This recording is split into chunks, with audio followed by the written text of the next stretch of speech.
Assalamualaikum warahmatullahi wabarakatuh. Saya Fatni Zahra Fatima. Saya dari jurusan Manajemen Administrasi Akuntansi. Di sini saya akan mempraktekkan bagaimana cara menghitung PPh 21 atau pajak penghasilan pasal 21.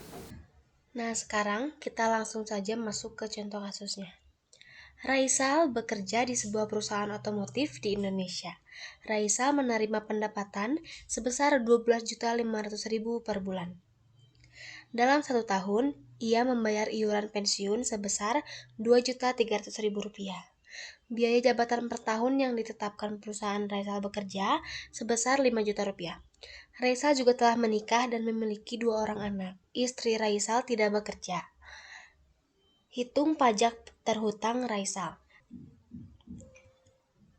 Nah, di sini saya akan coba menyimpulkan pertanyaan dari kasus tersebut agar kita dapat mengetahui kategori PTKP-nya.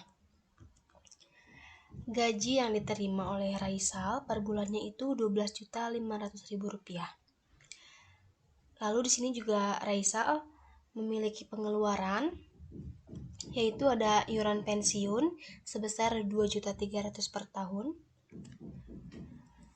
biaya jabatan 5 juta per tahun. Lalu Raisal telah menikah dan memiliki 2 tanggungan atau 2 orang anak. Istrinya tidak memiliki pendapatan.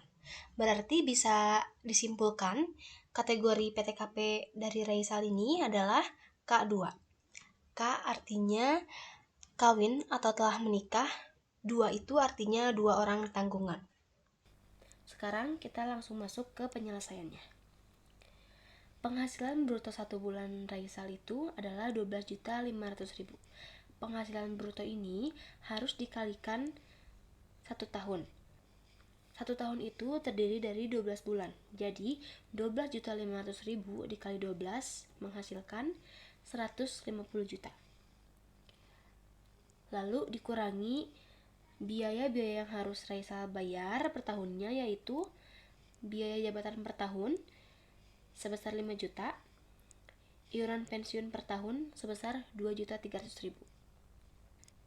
Lalu biaya-biaya ini harus dijumlahkan menghasilkan Rp7.300.000.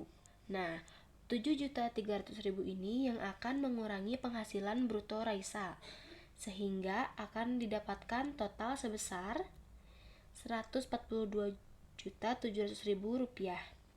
Ini merupakan penghasilan neto selama 1 tahun. Oke, lanjut.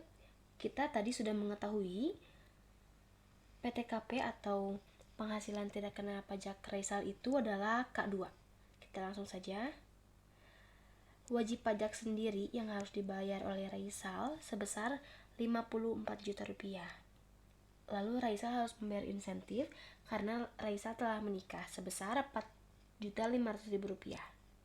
Dan Raisal juga telah memiliki 2 tanggungan, yaitu 2 orang anak. 1 orang anak atau 1 orang tanggungan berjumlah Rp4.500.000. Dikalikan 2 menjadi 9 juta. Lalu jumlahkan sehingga kita tahu total PTKP-nya, yaitu sebesar Rp67.500.000. Nah, ini kemudian mengurangi penghasilan neto Raisal, sehingga nanti akan muncul penghasilan kena pajak sebesar Rp75.200.000. Nah, penghasilan kena pajak inilah yang nantinya akan digunakan sebagai dasar untuk menghitung pajak penghasilan 21 terhutang.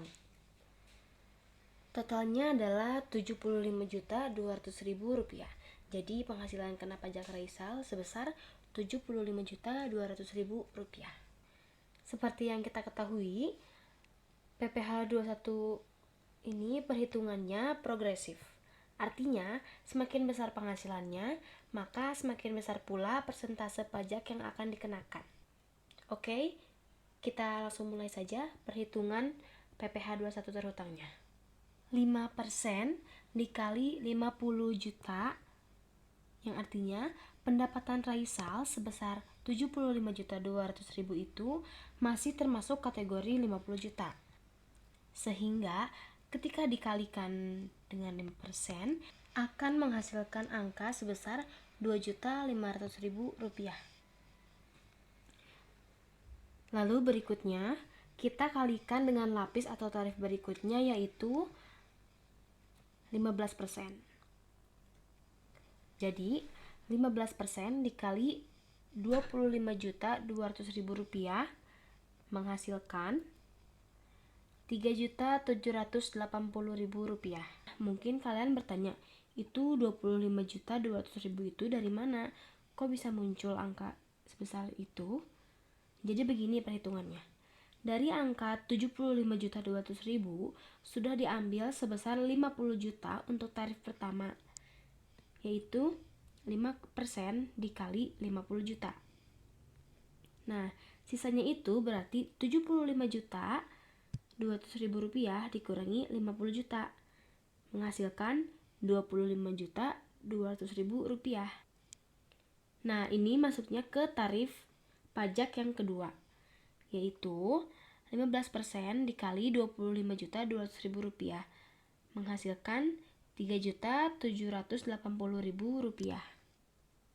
Untuk mengetahui PPh 21 terhutang yang harus dibayar oleh Raisal tiap tahunnya, kita jumlahkan dari tarif pajak yang sudah kita hitung tadi, yaitu Rp2.500.000 ditambah Rp3.780.000 menghasilkan Rp6.280.000. Jadi PPh 21 terhutang yang harus dibayar oleh Raisa setiap tahunnya adalah Rp6.280.000. Mungkin hanya itu saja yang dapat saya sampaikan. Mohon maaf apabila terdapat banyak kekurangan dalam penyampaian video kali ini. Terima kasih. Wassalamualaikum warahmatullahi wabarakatuh.